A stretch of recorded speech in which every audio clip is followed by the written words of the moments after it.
Welcome to the Fearful Fright series, where we will be reading with our favorite green ghoul, Grimmer. Now sit back and enjoy this twisted tale.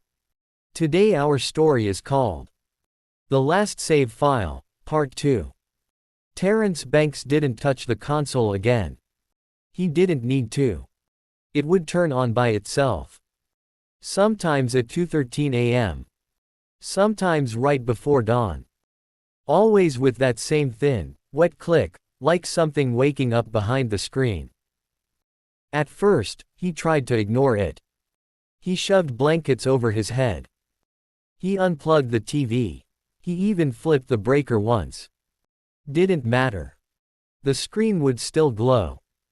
And every time it did, the same thing waited for him. HEXENWOOD. Last save, Terrence. The file pulsed, not blinking, breathing.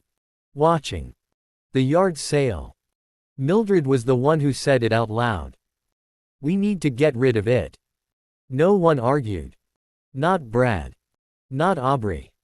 And especially not Terrence. They didn't talk about what happened in the game, not really. But things had changed. Aubrey didn't like being alone anymore. Brad flinched at whispers that weren't there. Mildred stopped playing horror games altogether. And Terrence. Terrence heard the humming. Every night. Soft, patient. Waiting. That Saturday, they set everything out on folding tables in the front yard. Old clothes, books, a broken lamp. And the console. Black, unmarked, no brand name. The HEXENWOOD case sat beside it. Mildred hesitated before placing it down. What if someone plays it? She asked. Terrence didn't answer. He just said, we're not keeping it. Aubrey stood nearby, clutching a stuffed animal. She stared at the console like it might move. It doesn't like being outside, she whispered. Terrence froze. What do you mean? Aubrey tilted her head. It's quiet. That was worse. The new family. They showed up around noon. A family of 4. David and Karen Holloway. Their kids, Ethan, 15, and Lily, 8. Ethan spotted the console immediately. Yo, is that some kind of retro system? Terrence stepped forward too quickly. It's not. Mildred grabbed his arm. It works, she said, forcing a smile. Karen looked uncertain. Does it have games? Ethan picked up the HEXENWOOD case. What's this? Terrence felt something cold crawl up his spine. Don't, he started. But Ethan was already grinning. Looks sick. The sale was quick. Too quick. $20. That's what it took. $20 for the console. For the game. For whatever was inside it. As the Holloways drove away, Aubrey started crying. Not loud. Just quiet, shaky breaths. She's going to hurt them, she said. Mildred knelt beside her. Who is? Aubrey looked toward the street. The one in the game. That night, for the first time in weeks. Terrence's TV stayed off. No humming. No glow. No click. He should have felt relieved. Instead. He couldn't sleep at all. The Holloway house. Ethan didn't wait. The moment they got home, he set the console up in the basement. Lily sat beside him, legs swinging, excited. Can I play too? Yeah, whatever, Ethan said. It's probably some dumb horror thing. David called from upstairs. Don't stay up all night. Ethan rolled his eyes and powered it on. Click. He paused. That's weird. The screen flickered. Then. HEXENWOOD. Lily clapped. It's pretty. Ethan hit start. The message appeared. This game uses your voice. This game uses your fear. Do not play alone. Ethan laughed. Edgy. Lily didn't laugh. I don't like that, she said. Relax, he told her. It's just a game. The forest appeared. Dead trees. Ash-covered ground. 3 characters stood on the path. Ethan frowned. Why 3? Lily pointed. There's 4 shadows. Ethan froze. On the ground. 4 silhouettes. But only 3 figures. The breathing started. Low. Close. Too close. Lily scooted nearer to him. Ethan. Yeah. Someone's behind us. He turned. Nothing there. When he looked back, the screen flickered. For a split second, the TV showed the room behind them. And something tall. Bent. Standing at the bottom of the stairs. Ethan jerked back. What the? The image snapped back to the game. Lily started crying. I want Mom. Hey, it's fine, Ethan said quickly, though his hands were shaking. It's just a glitch or something. The voice came then. Cracked.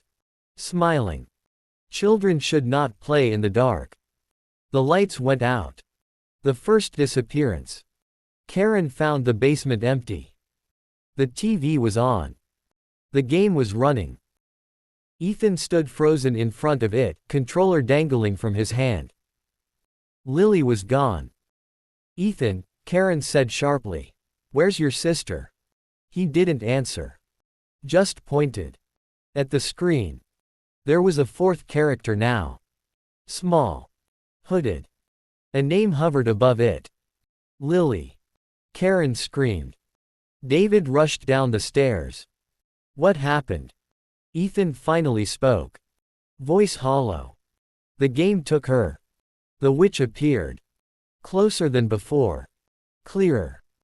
Her veil of static flickered, but not enough to hide her smile. She is safe with me. Karen lunged for the console. It wouldn't turn off. David yanked at the cords. They wouldn't budge. The screen burned with new words. Save the child. Beat the game. Worse than before. The game didn't start slow. It didn't ease them in. It knew more now. The first level wasn't a forest. It was their house. Distorted. Rotting. Every room twisted into something wrong. Family photos bled. Voices echoed from empty spaces. Mom. Lily's voice called faintly. Karen collapsed to her knees. Lily. Baby, I'm here. The voice giggled. Then warped. You're too late. Ethan grabbed the controller. I'm getting her back. David took the second. Karen hesitated. Then took the third. 3 players. 1 trapped child. The enemies didn't just attack. They spoke. They used their voices. David heard his own voice begging for help. Karen heard Lily crying, then accusing. Ethan heard something worse. His own thoughts. Out loud. The witch appeared between levels. Stronger. Clearer. Her face almost visible now beneath the static. I learned from the last family, she said. I can make it better. Each level forced a choice again. Save Lily. Or save someone else. But this time. The consequences didn't stay in the game. Karen chose wrong once. Just once. Upstairs. Something slammed. A door. Then silence. When the level ended, a message appeared. Mother lost. Karen's character remained. But her reflection in the TV was gone. David ran upstairs. Karen. No answer. The house felt emptier. Like something had been removed. Not taken. Erased. The final level. By the end. Only Ethan was left. 1 controller. 1 player. 1 chance. The forest returned. But it was different. Alive. Watching. The trees pulsed. The ground breathed. The clearing waited. The witch stood at its center. No more static. No more veil.